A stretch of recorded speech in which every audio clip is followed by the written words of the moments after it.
السلام عليكم ورحمة الله تعالى وبركاته. اليوم غادي نحضر لكم المقروض.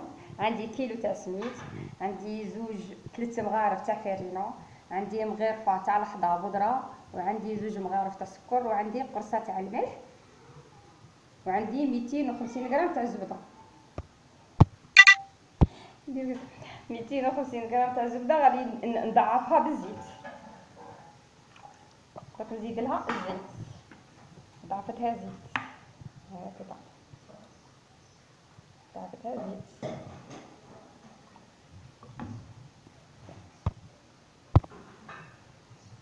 نضيف وهاد المواد كاع دوك نخلطهم، دوك نعركهم مليح، ندسها مليح. هيا صاي ها، دوك نعركها مليح ندسه.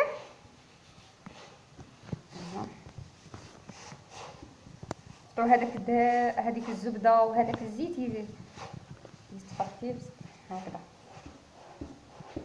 نعركه، وبعديها كي نعركها مليح نخليه نهار كامل، ولا تبغي تخليه ليله كامله وتبدي تخدمي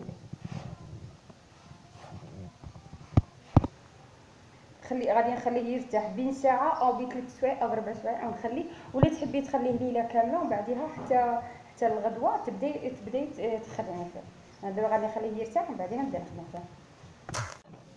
دروك حتى يشرب بشويه مليح، دوك نبخه بالماء ونبدا نشكل فيه. ما تكثريش فيه الماء باش ما يجيكش قاصح بزاف. عندما ما ديريها كويات تكوني الحشوه تاعها، يعني ديري الكاوكاو او اللوز، ديري معاه شويه سكر وتبخي معاه شويه تاع ماء الزهر وتمتكيه هذاك الكاوكاو واللوز، وبعديها ديري له فتحه وبعديها تعبري وبعديها ديريه كويرات.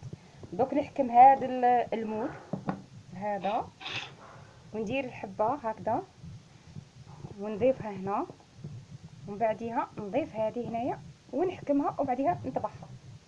دروك غادي نقص له الفور ونخليه يطيب، وكي يطيب ملي نخرجه من الفوق هو سخون نكب عليه العسل ونخليه في السنيوه تاعو، يعني ما نحاش حتى يشرب هذاك العسل.